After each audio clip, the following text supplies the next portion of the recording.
Excited to see some glowworms? Yeah.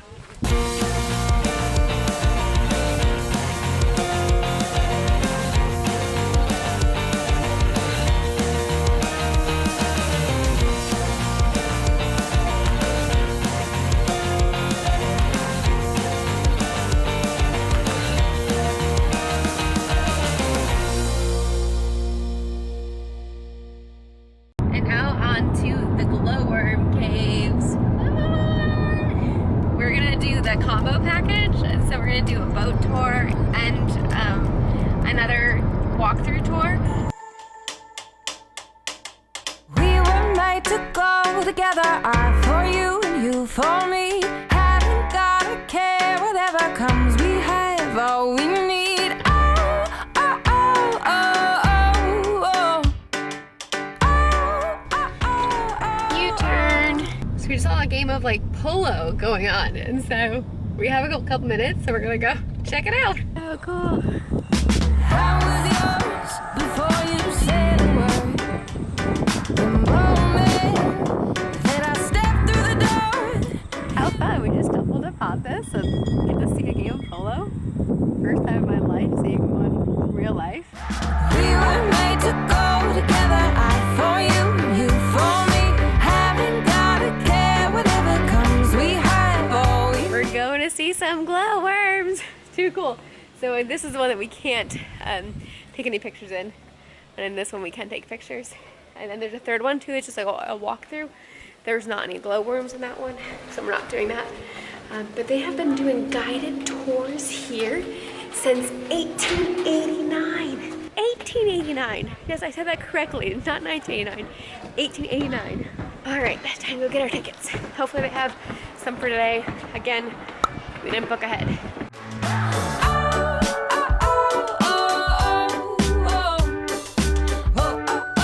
Alrighty, so we did the most popular combo.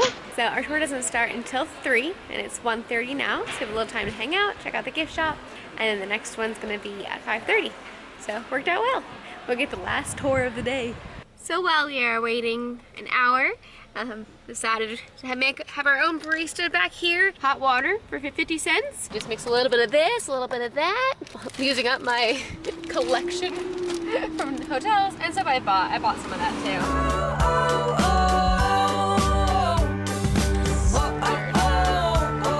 All good. And there's a cup of joe out of your trunk. Perfect. Boom. Done. Alright, so we drove 3 kilometers to the first cave we're going to, which is, what's it called? Ruakuri Cave. But that's in like 45 minutes. So we're just gonna chill in the car, drink the coffee we made, maybe get a nap in. We're both pretty tired. So this first one we're able to take a camera on. The second one we're not. We found out the reason is because the family that owns that cave has said that they don't want any photos. So They consider it sacred. They consider it sacred. Alright, we're having a rematch to yesterday's game. If we don't capture all of the glowworms, it's because Lisa was so excited about her coffee in this game. And Mom, thanks for the mini deck of cards. Alright, so we didn't get to finish our card game, but so far I'm winning. Now it's time for the cave tour. It's going to be a 2-hour tour here, and then we're going to go do the boat ride, and that's a 45-minute ride. Excited to see some glowworms? Yeah. Alright, we were told to walk down this path, and in 2 minutes we'll find ourselves a cave. Smoking and food, that stuff's pretty self-explanatory.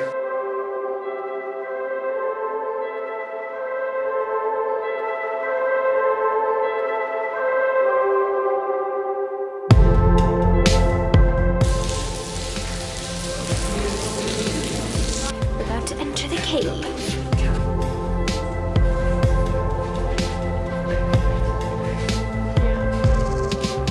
So when did touring start happening in this cave? This cave started originally in 1904. Oh wow.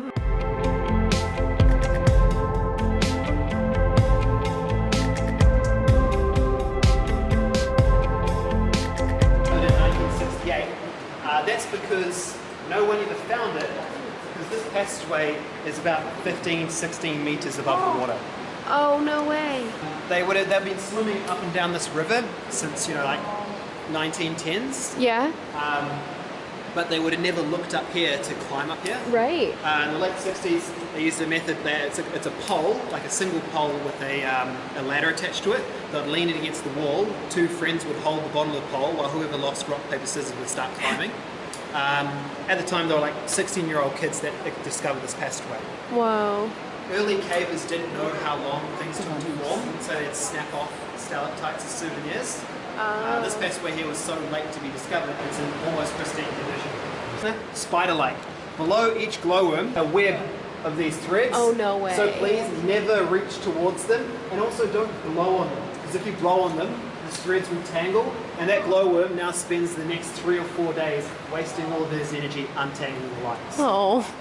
And how it happens is they eat food, mix it with a protein and an enzyme, and then they burn it off in a kidney-like organ on the tail with a little bit of oxygen. Food goes in, light comes out.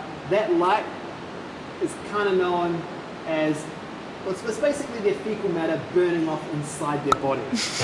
Now that's disgusting, but that's pretty amazing that these guys are able to create light out of waste. That light doesn't just attract you guys as tourists into our cave, it attracts their food. Now they're at the mercy of the glowworm. Unfortunately, the glowworm is merciless. He will wriggle all over quite rapidly, pull up that thread, grab that insect that's just caught, drill a hole in the side of its head, and vomit inside that insect. Ooh. Now that insect is being dissolved inside out while it is still alive. Death by glowworm is actually rated within the top 10 worst ways to die in the natural world by National Geographic. Pretty disgusting. That's crazy. But there you go. So they will do this for about 9 months. Eating, sleeping, making that light. After 9 months, they'll pull up their threads and then make themselves into a nice little cocoon. It is more accurate to call these things glowing maggots. They're not worms, they're the larvae of a fly known as the fungus gnat. They will pull up their lines, make themselves into a cocoon, and then metamorphosize into the adult stage. Now this will take about 2 weeks, and as they emerge, they look kind of like a mosquito on steroids. Unfortunately though, they're going to die in about 5 days of starvation.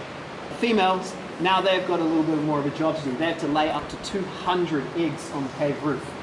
They fly around, lay in groups of 20 and another 20 at a time, and then die out of exhaustion as well, leaving all the baby glowworms to fend for themselves.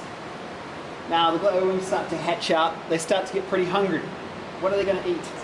Yeah, brothers and sisters. The first glowworm to hatch out will start to cannibalize on all its unborn baby brothers and sisters, have a nice meal of scrambled eggs, and then that gives enough energy to start up the light, hang down the threads, and then start the whole process again. So again, I apologize for that almost horror story, but that is the life of the glowworm. So, but that's not the worm itself, is it? No, That's the mucus. that's just their threads. Yeah. The worm itself, if you guys come a little bit close, I can show you. Yeah. Looking up at the roof, where my shadow is here. That's the worm. Gotcha. So at this end here, that's its mouth. The brown is its organs, and then the glow is in its tail. I see. Its hammock is probably about that long. Yeah, I see it. Yeah. It slides from end to end, So managing very slimy. all its threads. Yeah. One worm has anywhere from 20 to 70 lines. Wow. And then that's how they catch their food. Yep. Oh. Nice. Oh, so they're spelunking down there. Oh, they're tubing. It's a tube.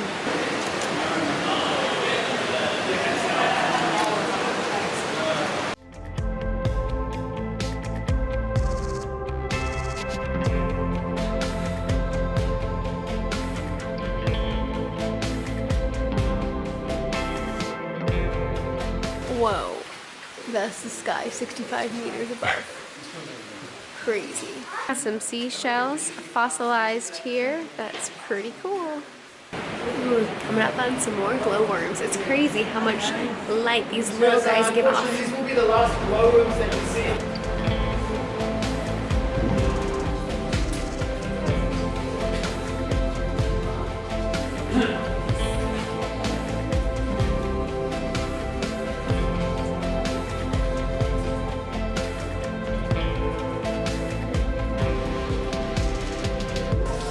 Back up to the top.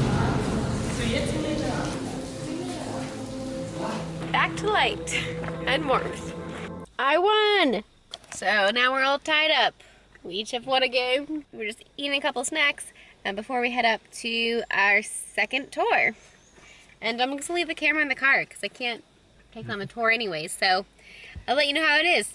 This cave, the Waitomo Cave, 45-minute tour, you actually walk through a lot of it as well. The boat ride part is only maybe 10 minutes. Yeah. It's a short ride. It is cool. There are definitely a lot more glowworms in the caves because you're not allowed to have photography, and they don't have any lights in the boat ride part, so it's just all dark, and there's tons of glowworms right over the river because the glowworms love the moisture. So it was really cool. If you're gonna do one, I would go with that one just because you see more glowworms. Yeah. But you can't photograph them. But in the long 2-hour one, the Ruakuri or whatever one, you really can't capture it that well anyway, unless you have a really good camera and bring a tripod so you can do a long exposure shot. I thought that glowworms were only in New Zealand. They're only in New Zealand, Tasmania, Australia, and Melbourne, Australia. So in this part of the world, they are unique. And so that was cool to see them. Would it be necessary to do when you come here? I don't know. If you had to pick this or Hobbiton, I guess it depends if you're more a cave person or if you like Lord of the Rings. If you like Lord of the Rings, and if you are interested in movies and how movies are created, then I would say Hobbiton, definitely. I liked Hobbiton way more. Me too. I mean, because Hobbiton is the only place in the world where it's an outdoor movie set that's been preserved. Caves, you can see caves pretty much in every country. We also were spoiled because we saw Carlsbad Caverns in New Mexico a couple years back, and that is an amazing cave, and we really enjoyed that. I feel like a cave's a cave. You got stalagmites, you got stalactites. The glowworms, while it's a cool natural thing, at the same time, I mean, you would see basically the same thing if you put little glow-in-the-dark stickers up on your ceiling. So it's the same effect. It's just you're seeing a natural wonder. So it is really interesting to see something that naturally creates a glow-in-the-dark. Yeah. It's their glow-in-the-dark poop, by the way, which is pretty fun and interesting. It's their poop that is illuminating and creating that light. Pretty much all the people that are involved, like, would you say 90%, 98%? Super highly, the vast majority of employees there are all descendants from the first chief that like discovered the cave. So that was interesting. They're all like family.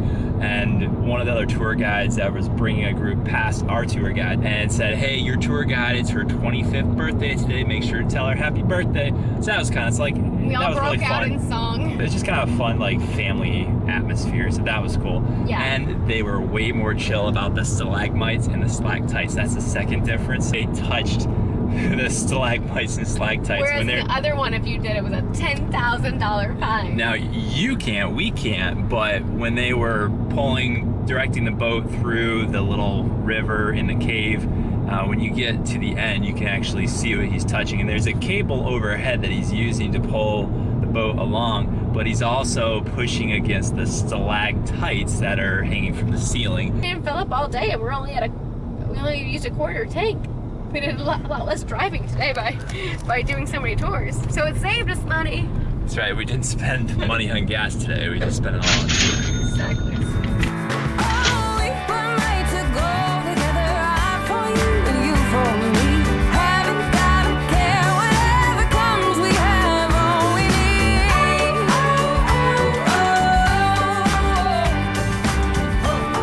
Continue on State Highway 26 for 18 kilometers.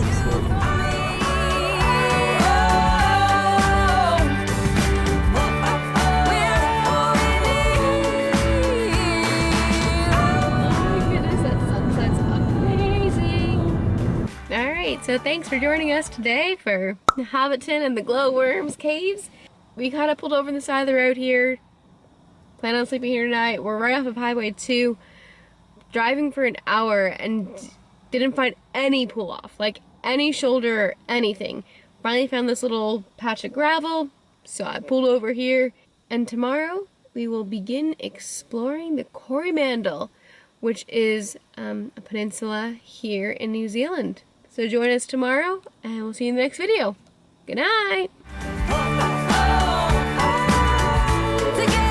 And this dairy creamer got really weird. I opened this up, This was from the J Boutique Hotel, and I wanted to use it up because I didn't want any reminders of that terrible experience we had there. And look at the creamer. It's like solid. I don't think it's supposed to be solid. It's like this gummy, solid. Turn it into taffy. Like, I'm not eating that, so this is going in the trash. Is this the way in and out? That's really confusing. People like crossing past now. What? And it's so dark to even tell what's going on. Oh, and so we watched the theater video. Terrible. It was the... Please update your video, It was people. the worst, like, video we have ever seen. It just didn't have a storyline. They were talking about how little people are real. Leprechauns are real. And Peter was like joking. He was like, yep, those are the hobbits that you heard in the woods. Like a puzzle, every piece comes together perfectly. What a picture, what a scene.